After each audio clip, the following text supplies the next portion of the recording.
You've tried everything. The morning routines, the productivity apps, the self-discipline courses. You wake up early, you set your goals, you push yourself. And still, something is missing. You start things with fire, but within weeks, the fire dies. You blame yourself. You call yourself lazy, undisciplined, weak. But what if the problem isn't your lack of motivation? What if the problem is that you're running hard toward destinations that mean nothing to you? You can fuel a car with the most expensive gasoline, but if the car is going nowhere, the fuel is wasted. You are not out of fuel. You are out of destination. You've been sold a story that more motivation is the answer. That if you could just want it enough, if you could just push hard enough, you would succeed. But motivation is a fire that needs fuel. And the only fuel that never runs out is meaning. Without meaning, motivation is just adrenaline. It spikes and it crashes. And you've been riding that crash for years. The book of Ecclesiastes opens with a haunting phrase: meaningless, meaningless. Everything is meaningless. The writer had everything: wealth, wisdom, power. And he looked at it all and called it vapor, because he understood something you haven't learned yet. You can have the whole world, and if it has no meaning, it will feel like nothing. The Hebrew word is hevel, meaning vapor, smoke, something that disappears. The author is not saying life has no value. He is saying that life without purpose is like vapor. It seems to be there, but when you try to grasp it, it disappears. You don't need more motivation. You need something that doesn't disappear when you reach out. There's a school of thought called existential psychology. Its founders, like Viktor Frankl, survived horrors that should have destroyed them. And they came out with a simple discovery. Those who had a why could bear almost any how. Frankl watched people die in concentration camps, not because they were weak, but because they had lost their reason to live.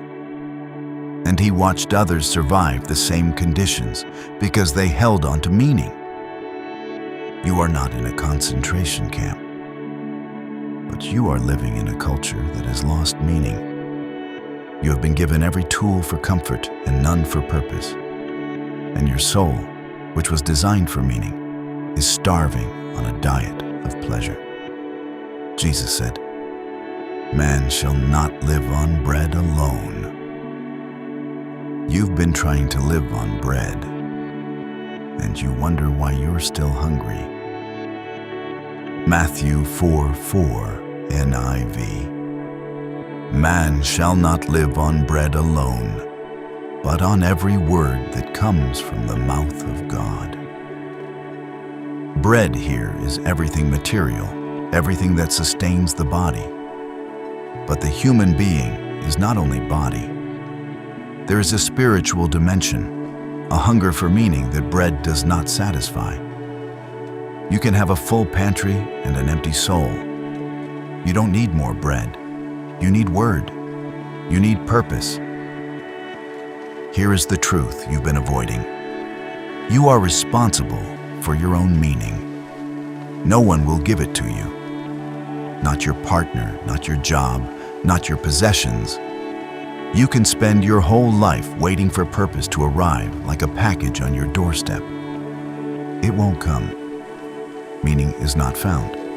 It is built. It is chosen. It is crafted with the sweat of your own hands.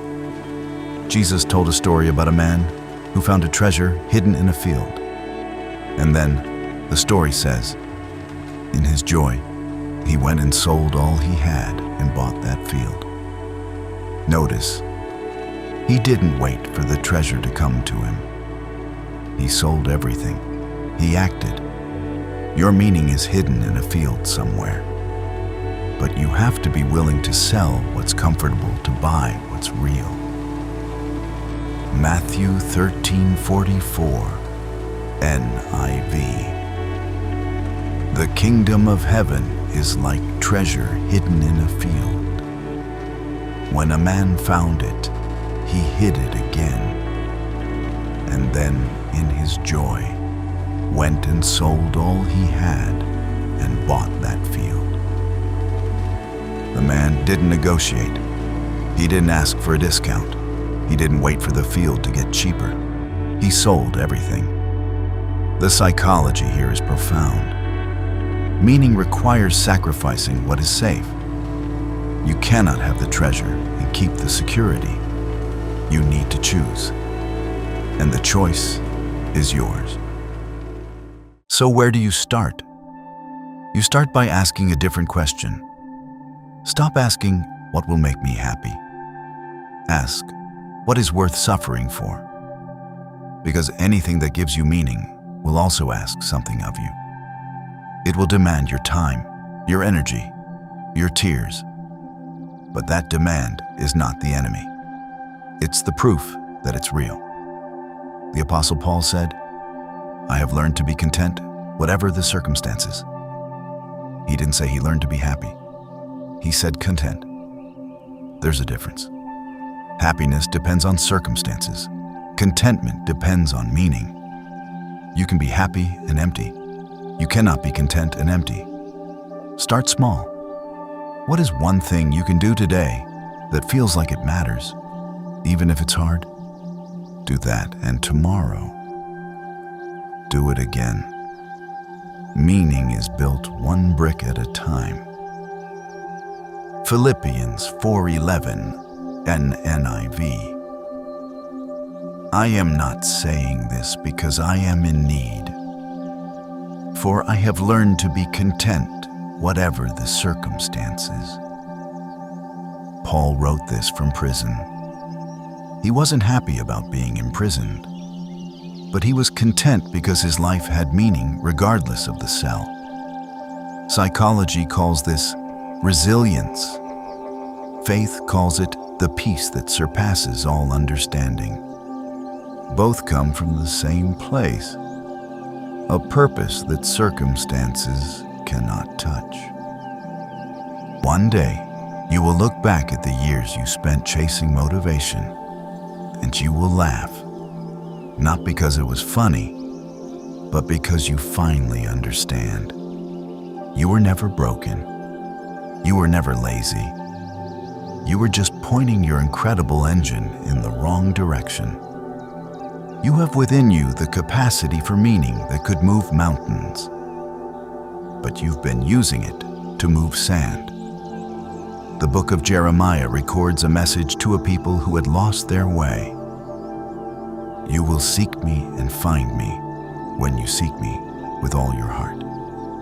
Meaning is not hiding from you. You are hiding from it. Stop running. Stop distracting. Stop asking for more motivation. Ask for vision. And when it comes, have the courage to sell everything for that field. Your life is waiting. The promise is not for those who seek a little, or for those who seek when it's convenient. It's for those who seek with all their heart. Meaning demands totality. It demands that you stop living halfway.